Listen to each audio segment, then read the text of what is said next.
So before we get started, I do want to thank all of our sponsors, the Ohio HBPA, Lavin Insurance Group, the Alabama HBPA, Racing and Gaming Services, Dick Powell's here with RGS, the Illinois Thoroughbred Horsemen's Association. Mike Campbell has always been a big supporter of this event and attends when he can. My good friends at ExpressBet, working with Beverly and Carrie, they do a great job for us and help us whenever we can. Another major sponsor this year, new to us, Red Brand Fencing, who came on as a corporate sponsor last year, I believe. They've stepped up as well, help us sponsor our keynote address. Amwager, Nelson Clemens was here last night, and Papo Morales will be on a panel today. A new sponsor for us for the convention, Zoetis Pharmaceuticals. Thanks to what they do, along with Dr. Finger and Dr. Tobin, starting to reach out and get some of the veterinary groups to help us in sponsorship.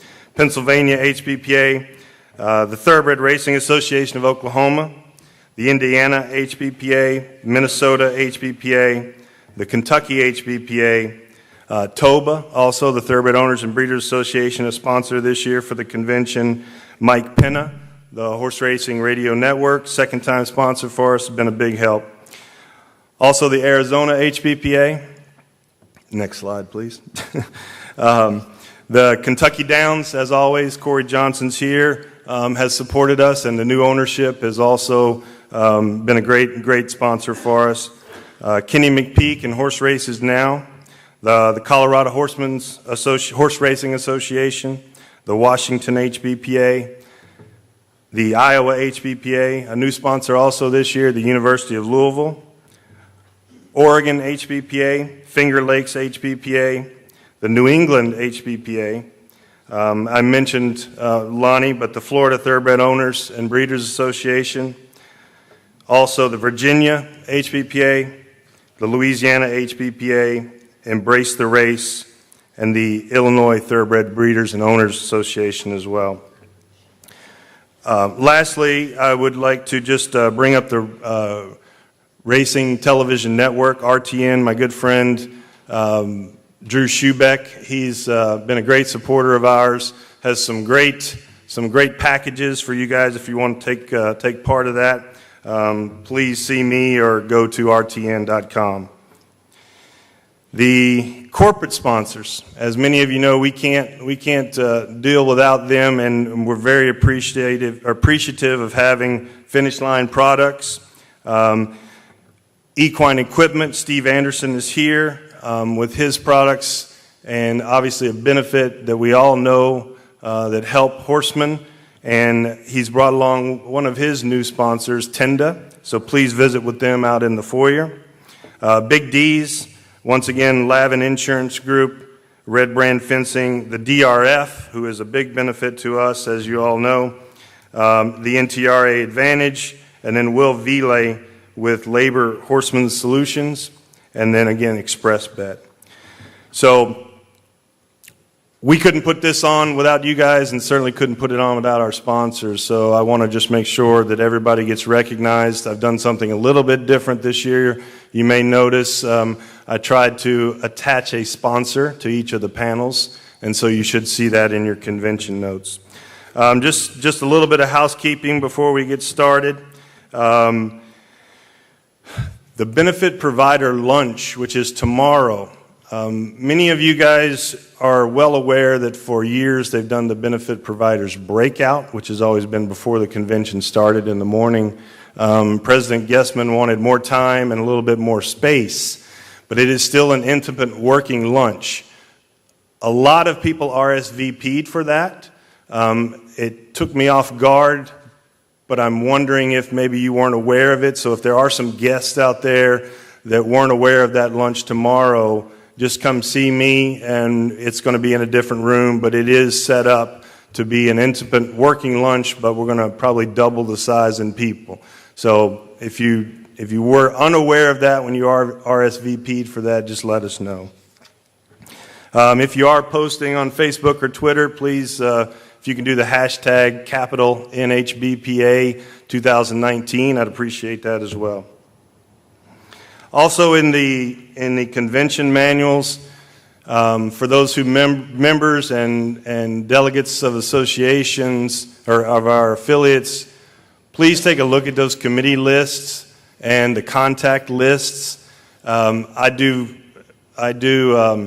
try to go through those on a regular basis and make sure that we have those correct, but I've already been told that I've had several mistakes, so please, if you see something incorrect or if you see a wrong email or phone number, please let me know.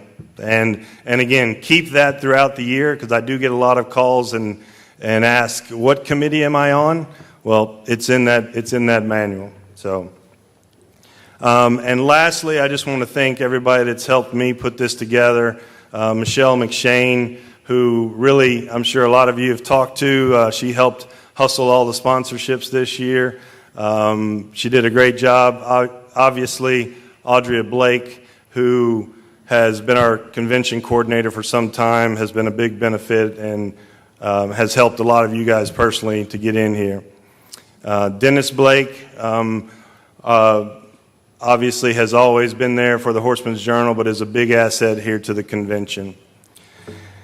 And so with that, I'd like to open the convention again with what I think ended up being, ironically, a very good topic at a very good time. So can we put the we in welfare? It's going to be our first topic. Our presenter today is Dr. Jennifer Durenberger, sponsored by the Minnesota HBPA. Dr. Durenberger first began working on the racetrack in 1991 as a veterinary assistant at what is Canterbury Downs, or was then Canterbury Downs. She is now NYRA's chief examining veterinarian. Dr. Durenberger currently operates a consulting business, Racing Matters, based in Saratoga Springs. She's also an at-large member for ROPE on the executive board, as well as the American Association of Equine Practitioners. She's on the Ethics and Professional Conduct Committee. So with that, I'd like to introduce Dr. Durenberger.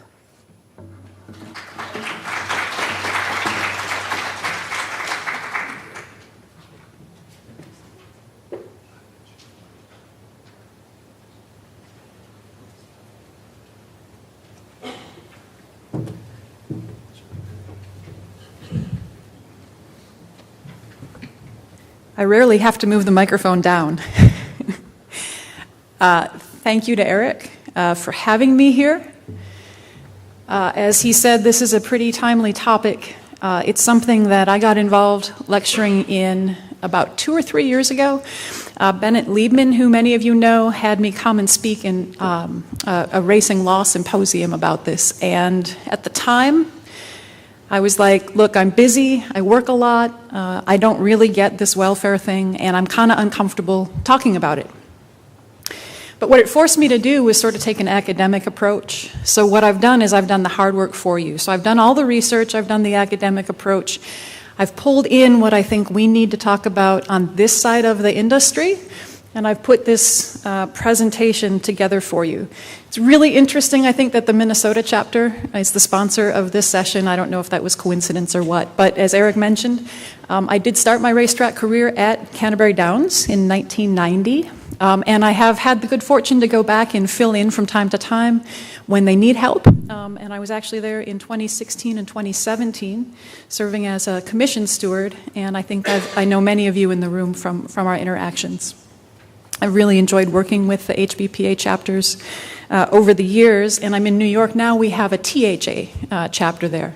And what I want to do, I'm going to skip right over our goals, but I want to thank you all in the room.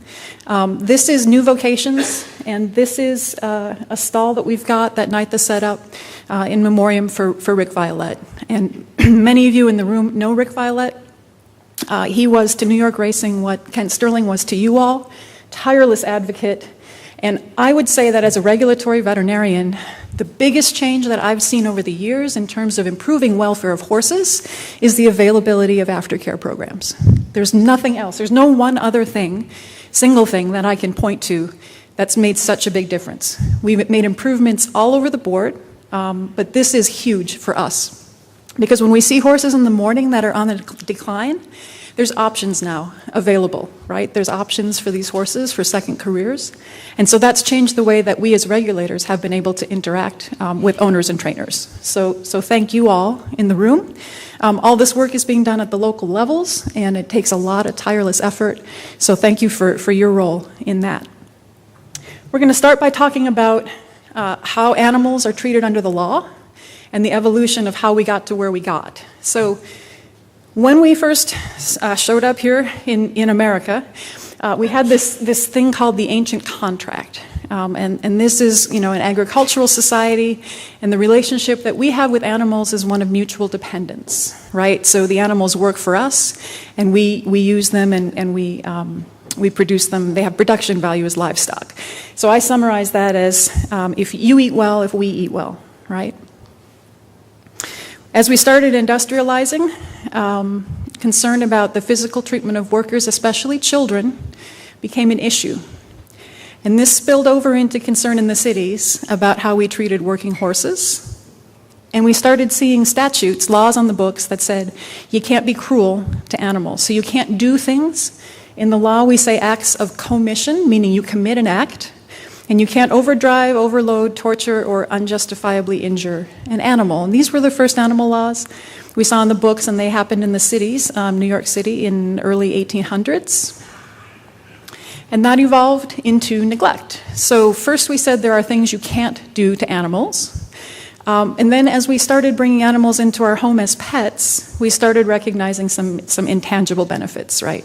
Contributions to the family. They guard the house, they teach our kids responsibility, and we start being worried about their living conditions, okay? Not just how we treat them.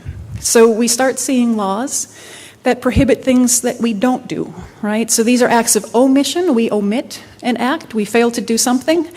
Most of the language you see with these are failure to provide adequate food, water, shelter, veterinary care.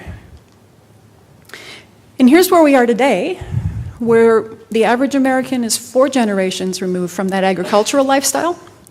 Everybody in the room here is involved in an agricultural lifestyle. If you're not breeding on the farm, you are certainly interacting with the breeders. And so everyone in this room is part of an agricultural lifestyle at some level. That's not the case for most people, as you know, as you interact with people outside the racetrack and outside the industry.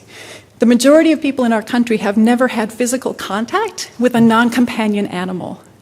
And over 75% of American households have pets right now.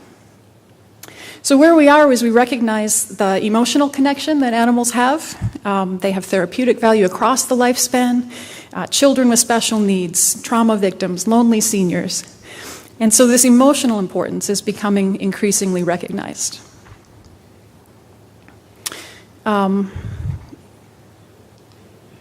What we see in the law is we see the increasing use of these legal constructs that mirror what we see in human relationships. So you can set up a pet trust. There are pet guardianships, pet protective orders, pet custody battles in divorces. And this is an evolution, right? This kind of stuff in the law would not have been, you wouldn't have thought about it 50 years ago. So where are we going, right? This emotional connection is going to drive the current state of animal law, and how society at large thinks that we should be treating animals is going to be reflected in our laws. We've seen this over the course of history, and I suspect that the failure to ensure welfare is probably the next legislative target. So what does that mean, right? I didn't know. So when I was asked to start talking about this, I said, well, what is my profession? I'm a veterinarian. I should be an expert on this. What does my profession think? So this is the American Veterinary Medical Association. This is not racetrack practitioners. This is not horse practitioners. This is all the veterinarians in the country. And they have this brochure, What is Animal Welfare? And they have 3 things in there that I pulled out. One is welfare means how an animal is coping with the conditions in which it lives. One is that it's not suffering from unpleasant states such as pain, fear, and distress. And protecting for an animal's welfare means providing for its physical and mental needs. And what's common here is that all of these statements include some component of emotional well-being. So who are the experts? I think I should be. I'm a veterinarian, right? You guys think you should be because you have animal husbandry experience. Here's the problem in our industry, specifically, with veterinarians wanting to be the experts on animal welfare. One, we are viewed as experts when it comes to companion animal welfare, but we have a credibility gap in the context of commercial animal use, and we're going to talk about commercial animal use here in a little bit. Two, we have another thing we come up against, which is that science, which is what I'm trained in, and emotion, which is not what I'm trained in, are not always compatible. So here's the credibility gap. 2010 survey consumers asked which group is the most credible source of information about the welfare of food animals, okay? So number 4, farmers and ranchers, the producers, that's you guys in the room. We're a little bit better. Number 3, veterinarians. Here's 2 and 1. PETA and HSUS, okay? Why? That's the animal welfare model, the paradigm, represents the view of most people, okay? You and I, we represent the view of some people, and we all have skin in the game because most people do not derive income from animals. The second piece about science and emotion not always being compatible, we feel emotional connections with our animals. That's true of our pets, that's true of our racehorses, right? Simple messages resonate more deeply than science. So here's a ballot referendum. There's a whole bunch of science about why you should vote yes, and then you got the no, hogwash, right? And if you're on the way to the ballot, which one are you going to remember? We're in the age of social media. And so science is competing with emotion all the time for our attention span. We get 30 seconds, we get 15 seconds, there's a tweet. Nobody's going to read a white paper when they see something shocking in a tweet or a picture or a video. And finally, most people look to veterinarians as science experts, but everybody in this room and outside this room has experience and interaction and history understanding emotions and emotional well-being, right? We don't need to seek expert opinion on emotions, but when we look at that picture, we know that's an unhappy horse. We might need a veterinarian to tell us why, but we know it's not happy, right? So I'm going to take a quick detour here and talk about how our industry relates to animals and where we fit in the paradigm. Don't worry about the statistics here. All this is this is showing you what you've heard for years is called a bell curve, right? And this is a distribution. In this case, it's height, right? So if we measure a large enough population in the room, for example, and outside the room, and then we plot the results on a chart, you get this thing here, okay? Most people are going to fit under the curve. Some people are taller, some people are shorter. Basketball players on the right, jockeys on the left, right? And we've all seen this, right? So this is just population statistics, and this is the bell curve. But what I'm going to show you is that you can do the same thing when it comes to a social variable and opinion, and you'll see the same thing, right? So all this is most people believe X, some people believe Y and Z. And right now, most people believe that our relationship with animals should ensure their welfare. That's the area under the curve. That's the big area. That's most people. I'm going to tell you, are some people, but that's okay. I'm going to get us out of this. This seems depressing. We're going to get out of this, I promise. Here's what we know about opinions and causes. In the United States, animal welfare is now number 1. It's more important than children's education and hunger, according to this survey last year. Always been in the top 3 as long as this organization has been around polling. That's most people, right? So we can talk about our frames of reference and how we relate to animals, and what I've said to you is we've got this bell curve. So we're going to talk now about the extremes, right? So at one extreme we have people who believe animal exploitation is okay, right? We can use animals and we can kill them for any human purpose. Cockfighting, dogfighting, bullfighting, horse tripping, we've made these things illegal, right? Because most people think that doing these things are bad. So they're illegal. At the other end of the spectrum, we've got animal liberation folks who think animals are not to be kept by people as companions or for any reason. They also believe people have a duty to liberate captive animals. That's also illegal, right, in this country, because we think that's wrong. Looking right at the middle, the biggest area under the curve, we've got this animal welfare model. Animals' emotional well-being must be protected. And we see that in all these different relationships, having pets in your house, having therapy animals, having service animals. But then there's these other parts that lead out to the tails, right, of the bell curve. So we've got animal rights groups, HSUS, PETA.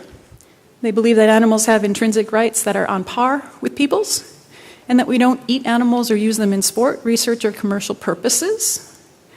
And then they've got us, okay? We are part of an animal use industry. We believe animals can be used commercially. We're here, right? We're in really good company. Livestock, agriculture production, huge, huge industry, hugely important economically in the United States. Rodeo, shows, TV and film industry, those of you from California, think about that, right? Huge number of animals are used in the TV and film industry. We've also got circuses and zoos over here, right? And that's a cautionary tale for us. So here's how that looks like if you plot it out. We are in the minority because our business model is grounded in the animal use model, okay? Then we've got this credibility gap because we derive income from animals. And so when we message and we tell our story, people look at us skeptically and say, these guys have skin in the game. Okay, so that's where we are. Now, nobody in this room is questioning how deeply we care, right? That's this room, we don't need to go through that lecture. Because none of us are here because this is easy. This is 24/7, 365. Many of you are third, fourth, fifth generation horsemen.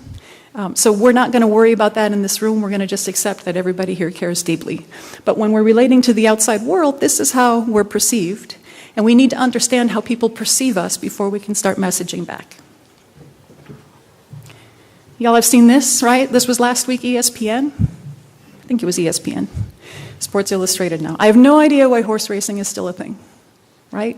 This is the view of most people. This particular statement is not necessarily the view of most people, but most people are surprised that horse racing goes on. I live in New York City. I work at Aqueduct Racetrack this time of year. It's in Queens. It's in New York City. Nobody that I talk to in New York City has any idea there's horse racing happening in Queens. Nobody. Except the people who are going on the train with me to Aqueduct to gamble. They know we're there. But in general, the general consciousness in New York City, they have no idea. Less true when you get into rural areas and rural economies, and that's going to go to the economic impact argument I'm going to talk to you all about. But this is real. This is not some weirdo who said this. There's a lot of people who say this right now. So, businesses and professions have to stay in accord with social ethics, or we risk losing our autonomy or our customers. Okay, so Bernie Rollin is a guy. He's what's called an animal ethicist. He's an academician in Colorado State right now, I think.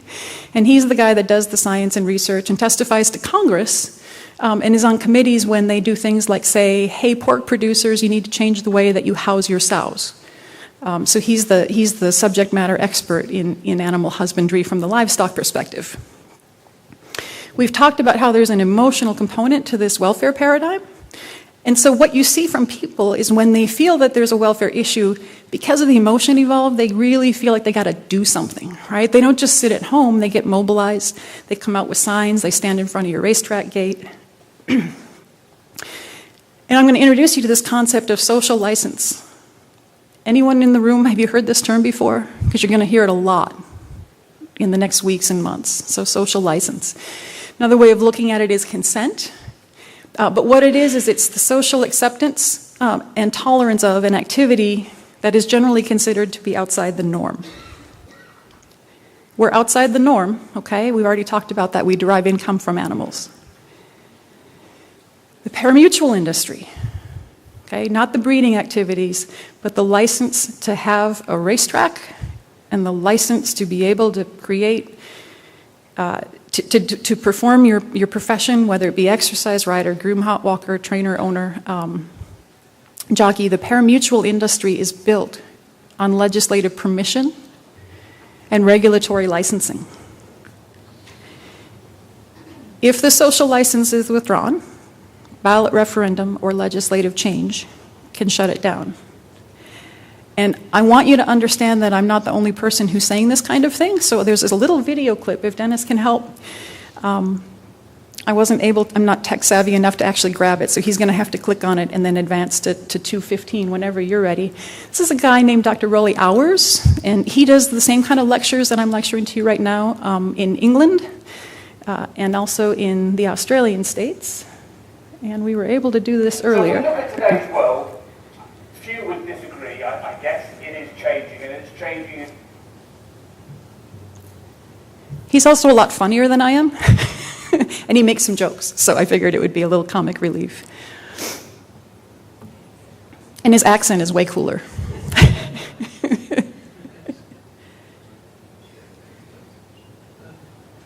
Right, so this is from a talk he gave, I think, about 3 weeks ago. And we'll just roll like 3 minutes of this. This is fine. So if we look at today's world, few would disagree. I guess it is changing, and it's changing in an extraordinary way. The way the public perceive animal welfare is changing. There are growing expectations for animals to be treated well, and this is especially relevant in a world where animals are used for entertainment and sport. As we know through Grand National, the Cheltenham Festival, the issue around equine fatalities, the concern around that goes up and up. And of course, as we've heard about today, we live in the age of social media. What happens in one part of the world will literally be global seconds later. And these kind of changes are not going to slow down. We live in a world where animal rights enthusiasts are getting more and more organised. And therefore, there is a changing view of what is acceptable with regards to animal welfare. But there's also a shift in public values, what people will now accept. I was speaking to Eleanor earlier, and she said a rider was accused of exploiting their animal for money. And he harumphed and went, I think you'll find it the other way around. But nevertheless, there is a really serious note here, because there is a belief that horses belong in fields. And that's a view that World Horse Welfare passionately disagrees with it. But we have to recognise that it's there. So, I think that's why the concept of a social licence is so relevant. This is something that evolved originally in the 19th century, but it's been used more recently in the mining sector. And of course, that is a sector which puts humans at great risk when they're going underground, but also, as we know, puts the environment at great risk. And what it is, it's a non-written but binding contract with society, which effectively gives the equine sector license to operate. And of course, what this is all about is not only doing the right thing with our horses, but it's also telling people that you are doing the right thing with your horses. And that, in that regard, we all, whatever role we have within the equine sector, we all have a role to play in cultivating that license. Can we lose that license? I would suggest that we absolutely can. You only have to look to two examples, both in Australia, one within the greyhound sector, which effectively is now almost banned, because increasingly it's recognised that the greyhound sector in Australia ignored growing public concern about canine injuries on the racetrack, and also what happened to their dogs after their sporting life was over. But you also see it in national hunt racing, where now I think it's been banned in all but one state in Australia, again for very similar reasons. What is the state then of the social licence in the equine sector in the UK today? I think rather like my school reports, you could say we could do better. But we do have a social licence, and it's all of our responsibility to keep it. But we know too often in the press, we see the stories around horse sport is around abuse, it's around doping, it's around fatalities, it's around aggressive training techniques. And this is going to go on. And it's our responsibility as all of us to actually make sure that what we are doing is not only putting the horse first, and truly putting the horse first, but letting people know about it too. And I think I'm all... That's good, Dennis. Thank you. So that's social license, and I hadn't come across that term until last year, and now I'm seeing it all the time with my regulatory colleagues in other jurisdictions. Thank you. get back to where we were. We're going to shift now, though, and we're going to talk about, all right, so what do we do? Because that's the important part, right? That's the elephant in the room. And I think that a couple of years ago, probably if I had started out this lecture with you, I would have had a lot of defensive postures. I would have seen a lot of crossed arms in the room, maybe a lot of people checking their phones. But I think we're all starting to recognize the importance right now.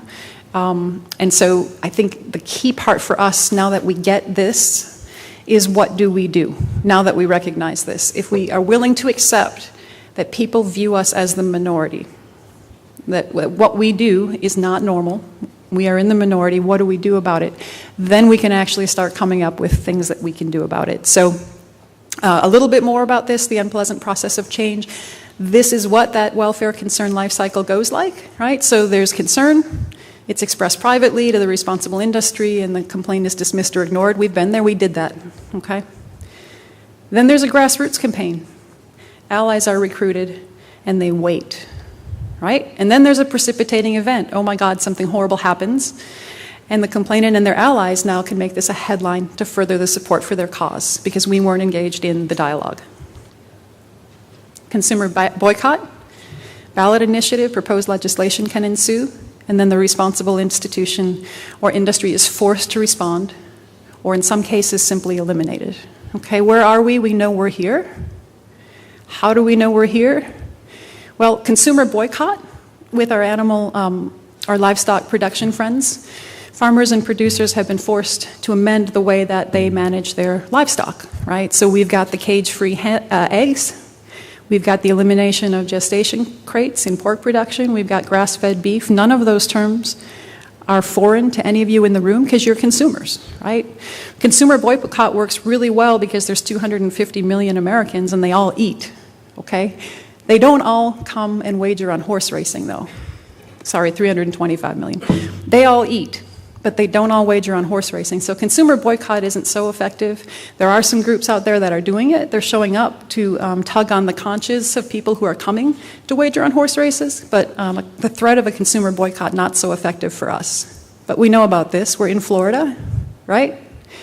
The greyhound industry since 2010. 6 states have outlawed greyhound racing. 1 has permitted the enabling statute to sunset. It's going to be 5 states pretty soon after they cease operating here in Florida. Since 2001, 30 tracks, 30 operators have closed. It's a big number. They've been telling us, the folks that work in Greyhound have been telling us, if you go back and Google stuff, articles in the Blood Horse, for example, I see Frank's here, they've been telling us, look out guys, watch out, pay attention. Because social license can be withdrawn. And the 2 key things are it gets withdrawn when the industry is perceived to lack legitimacy and credibility. So here's your action plan, okay? I promised I'd get you out of this little depressing morass that I dragged us into. Your action plan, I like 3s. 3s are good. I have a lot of schooling in my background, and I always learned that if you could just keep 3 key ideas for each thing, you could kind of BS your way through the rest, right? So 3 things for you. I even made it simpler. They're all going to have A in them, so this is your AAA action plan. Okay, number 1, argue our legitimacy. I'm going to show you how to do that. A lot of you are doing it very effectively already, but argue our legitimacy. Address the credibility gap and be an ambassador. Okay, so this is your action plan. Take notes. AAA. All right, horse racing wrongs. This is a group we're never going to see eye to eye, right? Because they want to eliminate horse racing altogether. They don't want to change the way we do things. They want us gone. But they wonder why horse racing still exists when Ringling Brothers Circus has gone out of business, SeaWorld is in decline, and greyhound racing has been voted out in Florida. Here's why.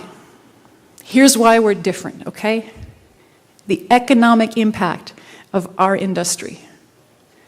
I got a lot of people in the room from Kentucky, from Florida. New York is a THA state except for Finger Lakes. You all know this, right? Hugely economic importance. This was nodecoupling.com. This was probably, did anyone in the room put this together? Because that was a Florida initiative, right? Lonnie, okay.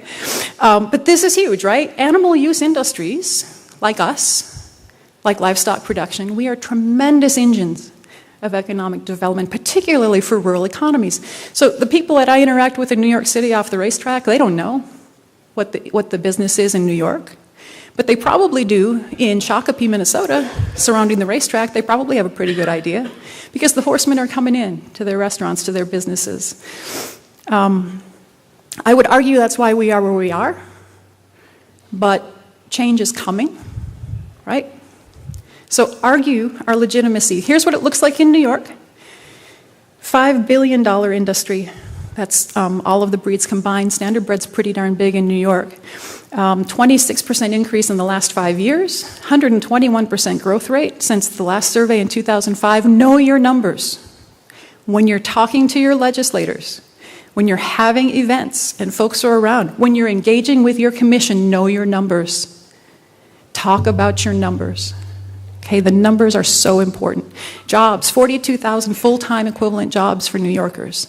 Know your numbers and talk about them every chance you get. I see a lot of it. I see a lot of it on HBPA, on social media. A lot of people are having events, local events to get this message out. Keep it up, keep doing it, because this is why we're different right now. Right? This is why we're different. What I just said. A lot of the work you guys are doing goes to this. Do more of it. We can't do enough. Legitimacy also comes from listening and responding to concerns, not just dismissing them, re-examining some of our existing practices, some of our training methods in light of, we do have new information, we do have some new scientific information about animal behavior, and we should look at it. And we shouldn't be afraid to look in a mirror and ask ourselves some tough questions. Don't be afraid to make change where needed, or someone else is going to come along and make it for you, right? If we dismiss the majority view, I guarantee we're going to remain in the minority. So argue our legitimacy. That's number one on your action plan. Starts with an A. Argue our legitimacy. 2, address the credibility gap. Okay, how do we do this, right? It's really hard not to take these questions personally, and I get that, and I've spent the last... When did Santa Anita cancel training? Tuesday. I've spent the last week on the phone with people all over the country who are desperate right now, right? Why are they desperate? Because this is 24/7, 365. We're all so invested in this industry that when we get questions, it's hard not to take it personally, right? This is not just what we do, this is who we are. So I get that, but you can't take it personally, okay? Don't equate concerns about welfare with accusations that we don't care or that we're not doing a good job. Most people, remember our bell curve, most people are just asking, do we treat the horses well? How do you do this? Why do you do that? They're not saying get rid of horse racing yet, okay? That's an extreme group. But most people are asking questions. So outside perspective, independent perspectives are going to be needed because, as I said before, we've got skin in the game. And so what we say is going to be viewed with some skepticism, probably healthy skepticism, but it's there. We're going to see it. Right now we've got industry experts at Santa Anita, but God help us if anything happens this spring as we run up to the Kentucky Derby. Outside organizations are going to be asked to come in. They're going to assess, they're going to make third-party recommendations, right? Let them, okay?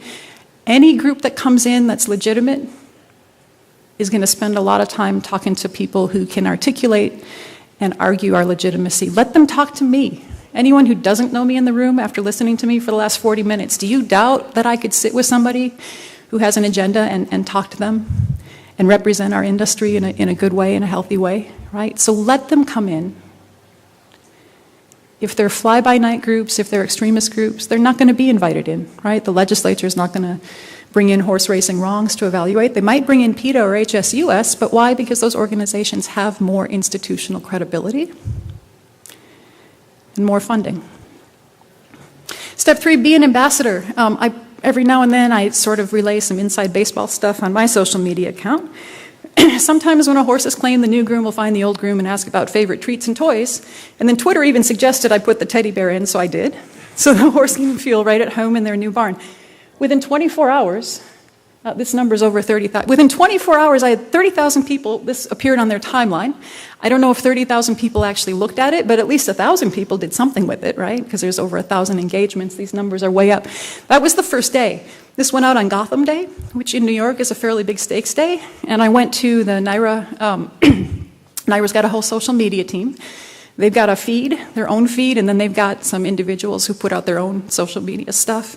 This one tweet outhandled the entire NYRA social media team like by 10 times on a really big stakes day in New York. So this is free. It took me 15 seconds, right? And if you look through some of the replies, the people who aren't on the inside and follow this were like, wow, that's really cool. I had no idea that happens. We all know that stuff happens every day. But this is the kind of stuff you can talk about that doesn't cost anything at all. So the bottom line is this. Everyone in this room wants this industry to thrive, right? We're all here because this is a fantastic industry to devote your life to.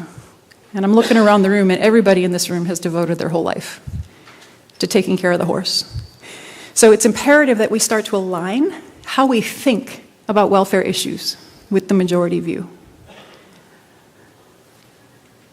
If society is going to let us, if we're going to have this social license, if we're not going to have our exceptions that are in our statutes that enable parimutuel racing to exist, if we derive income from animals, majority view is that we have an obligation to ensure that their physical and mental well-being is considered throughout their career and that their post-commercial life is a good one.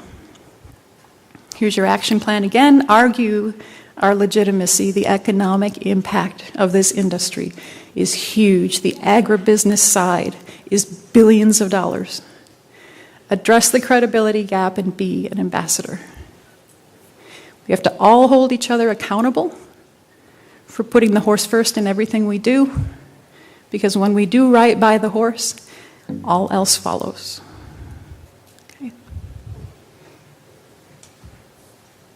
And somehow I just went in like 21 and change, and I'm 10 minutes early. So I am more than happy to answer questions or give you guys questions and engage in some debate. I don't know how interactive this group is in the morning. Right prior to the keynote, Pat Cummings has a comment. Do we have microphones or?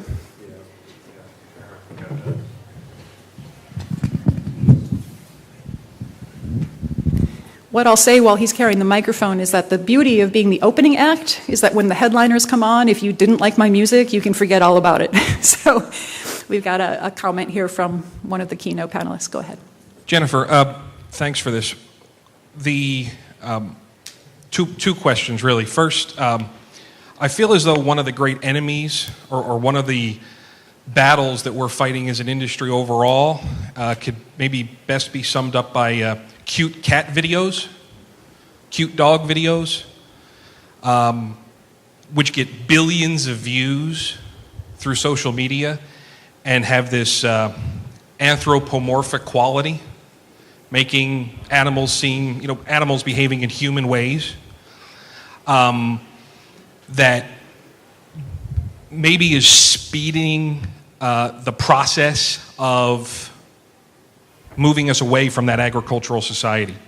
That more people are engaged in posting videos and interacting with domestic animals as opposed to interacting with things like horses and other animals. Do you feel that the state of social media is making this a more and more pressing issue in a quicker fashion?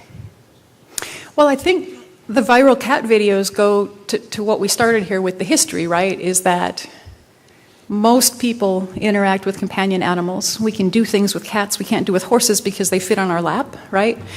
And the anthropomorphism, if I said that word right, is a very real thing, right? And we see that in the pet constructs and how, we now have custody battles over pets and things like that.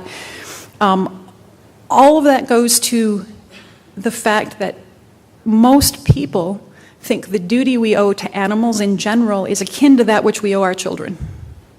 And so some of the things that we do with livestock, with animal production, and in the equine industry, just due to the size of the animal involved, actually, even taking that away, people don't derive income from their children, right? Some people probably derive income from dogs, from well-bred dogs at dog shows, things like that. But it's really outside of livestock and the equine industry. It just goes to that rift, right, to the difference in how we treat animals. And so when we talk about what might be coming legislatively, what kinds of laws might be passed, and when the social license might be withdrawn, I think it goes directly to that point, that most people think that we owe animals a duty that's akin to that which we owe our children. And so it doesn't surprise me at all that the cat and dog videos are they're like kids, right? These are the crazy things my kids do. These are the crazy things my cats do.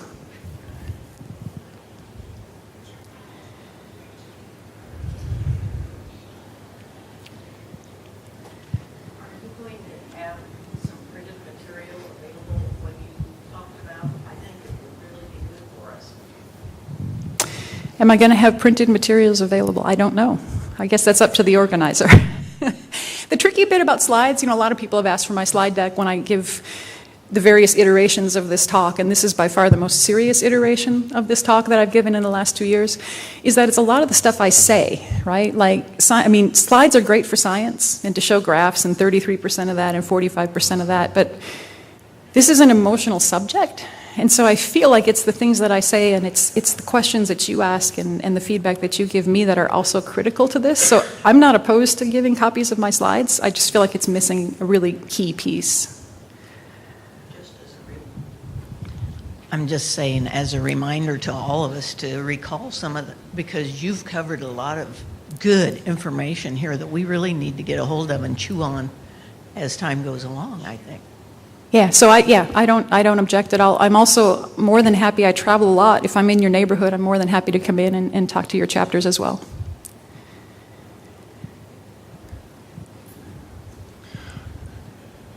Dr. Durenberger, one of the things, and Jenny Reese kind of headed a panel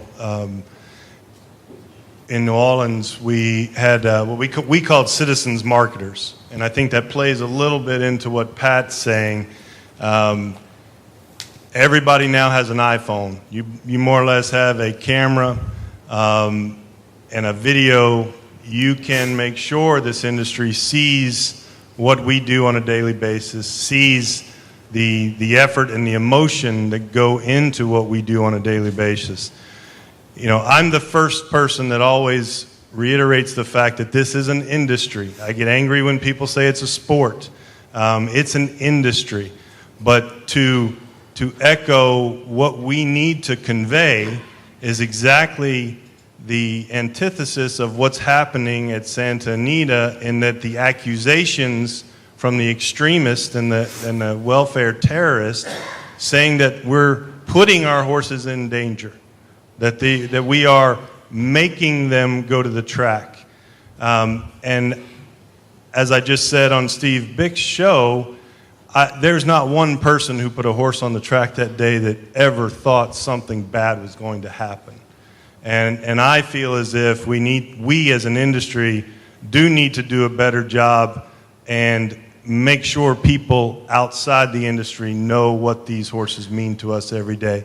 We had, where is he at? So last night at the cocktail party, maiden starting Friday. Look at me, look at me. Look at me. And we all said that's our industry. Wanting to make sure everything for that one horse went right. And I think that is a key. And it's a key element that we need to do a better job at conveying. And Eric, I'm going to challenge you a little bit at the risk of getting fired. I will say in my experience that sometimes horses are sent to the track, perhaps not knowingly that there's something wrong, but that diagnostics weren't done when there were yellow flags. And although that's a rare thing, when that happens, we got to hold each other accountable. You got one or two of them at every track. It's no one in this room or you wouldn't be here. But I'm not afraid to say it, right? I've been in this industry for 28 years. And what I found is people want to do it's not my business. I'm uncomfortable. I don't want, all of that. But there's a couple of them out there. And we got to work locally to change that, to hold each other accountable. Totally agree. Obviously, every industry has bad apples, and I think, as you said, there's no one in this room that wants bad apples gone more than this group, because this is our livelihood. This is how we move forward. So I totally agree. You still got a job. I didn't get fired, okay. Because we got it, we can't, there's a place to have that discussion, right? And that discussion is not through the media against other industry groups. But at the local level, when you're in your chapters and you're having those discussions, we can't be afraid to tackle those pieces because they are out there. Jill, you always have great input. Do you want to have any thoughts here? I think one of the questions that came up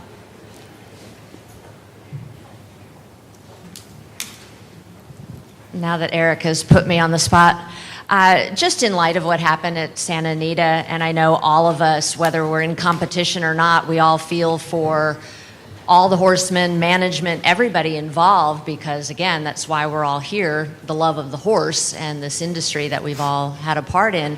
So what was brought up so often on social media and in the media is why was there not the availability of a spokesperson to get out in front of this, and before it became the Sports Illustrated, ESPN, Today Show, Good Morning America, where do we stand with that? I think that was an overwhelming response to the issue in Santa Anita. And I saw the same, and I don't have an answer for you not being involved in that situation. But I agree with you, that's what I saw a lot. People asking the same question. Thank you. Very excellent presentation like you've done before. Very, very well done. I'm Lonnie Powell with the Florida Thoroughbred Breeders and Owners Association. A couple comments right to what you were talking about. I think we all know the story how, the NTRA, the industry could never get around the NTRA to have a national commissioner's office and a national spokesman or thing like that. But I think we all learned something again with Santa Anita, and I'm not saying that because I don't think this industry will ever get a national commissioner. But crisis management is obviously not this industry's forte. And if there's no national office to jump in there, and we saw what happened at Santa Anita, and I'm not being critical, it was an overwhelming situation for them, but they got way behind the message. And everybody else took control of the message. Somehow, Eric, those of us that are out there, we need to figure out how to bring a coalition together on crisis management with some people that can lead, where as an industry, we're getting experts out there in front rather than sitting there for weeks getting pummeled. And I just think we've learned something, and we've got to somehow improve without having a real national central leadership, because it affects us all. That wasn't my main point. My main point was on the economic impact studies. This last Horse Council economic impact study was well timed, and for those of us that heavily participated in it, like Florida, where we drilled down into our state, and there were a handful of other states, it was very helpful because of the billions of dollars of economic impact on the jobs. Those of you who heard me speak before, you've heard this from my stump speech. If you don't have a current economic impact study, or if it is very old information, you're in trouble. If you're deciding today to get an economic impact study done, you're already going to be naked through your next legislative session. And I can't impress upon you enough, even if you as the horsemen, like in Florida, we as the breeders had to step up with the money because the tracks and the HBPA and everybody else was on the sidelines. And we knew it was going to be important to get information on behalf of our whole industry for the state of Florida. If your racetracks aren't interested in paying for an economic impact study, you've probably got a whole other problem down the road you're going to be facing, because you're not truly in the game if you're a track and you don't want to do an economic impact study. So you as the horseman, and I know resources are tight, but you really got to think about that. You need fresh data, accurate data. It needs to talk about jobs. It needs to talk about economic impact, because that's just a portion of the argument you need on these type of issues and any issue to advance your industry.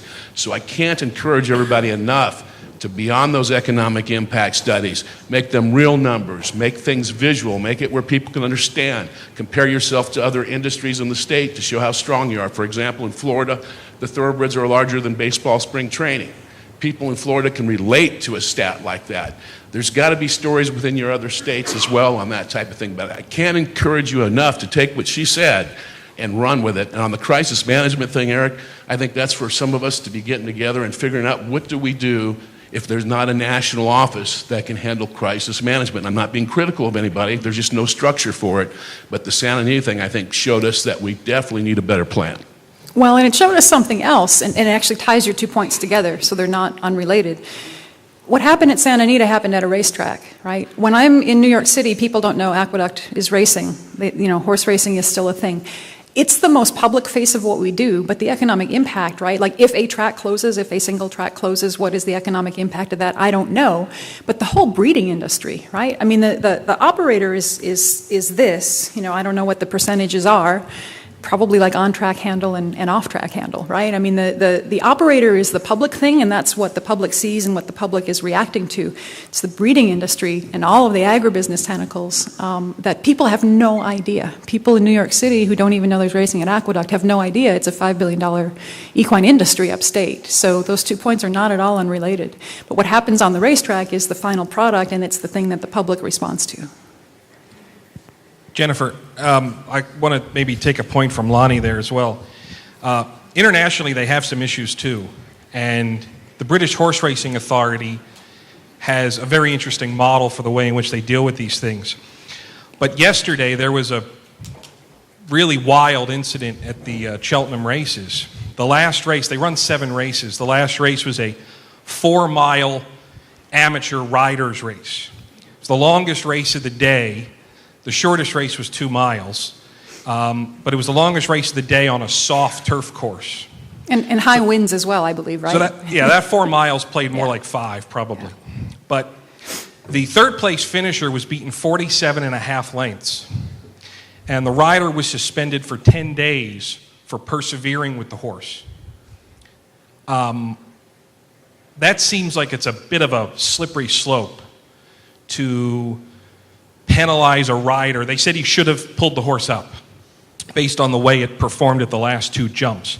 I know there's not a lot of comparisons between a 4-mile jumps race in the UK and what we have here, but that's a national organization that says the jockey of a horse who won its connections 12,000 pounds, like $18,000, he should have pulled the horse up. And it seems like sometimes they're walking into their own problems occasionally. They talk about the whip a heck of a lot more than we do. Australia does the same. How much do you think we can learn or maybe steer away from some of the issues that have been seen overseas where they've dealt with some of these welfare-related topics a lot more directly? I have a lot of thoughts. I will distill them down as best I can. So smart people learn from their own mistakes, and brilliant people learn from the experiences of others, right? So it's instructive. I'll put that in a slide as well. I'll even repeat it if you want me to. I pull that one out every now and then. Smart people learn from their own mistakes. Brilliant people learn from the experiences of others. So what we see happening in Australia and in the UK, these cautionary tales, one of the things it shows us is it shows us the pushback, right? So it shows us here's the concern, here's what people said, here's how it turned out. But you've got that other interplay there where you've got a national governing body. And so it complicates what we can do here. So I think we watch that dialogue, we watch that back and forth very carefully, and how it's being dealt with, because we know that the people in Australia, in the Australian states, and the people in the UK are not that different from the people in the United States. So in terms of the welfare concerns, how they're brought up, how they're dealt with, I think it's very instructive. But I think we have an additional wrinkle here when you've got the absence of a national governing body on those kinds of things. So even if you had some sort of a national, the uniform medication program, in the absence of some of these other specific things, that have to do with husbandry and practices in the race, it's difficult to come up with a unified message because it's all being handled locally, right?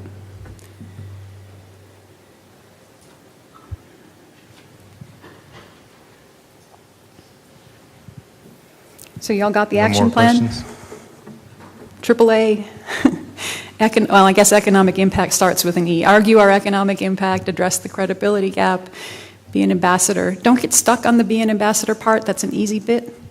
But the first 2 are the things that are really important, because all the social media, all the tweets in the world are not going to win this war. The other things may.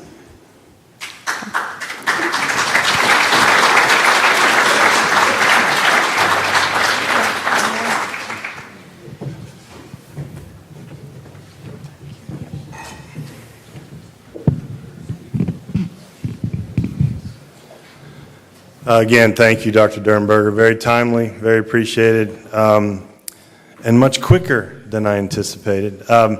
So our keynote address it's scheduled to start at 10:45. I'm going to check in with our guys, but why don't you guys have a break, get some more coffee. We can possibly get Rick Hiles a coat. He's always cold. Where is Rick? Is he cold today? You're not cold today?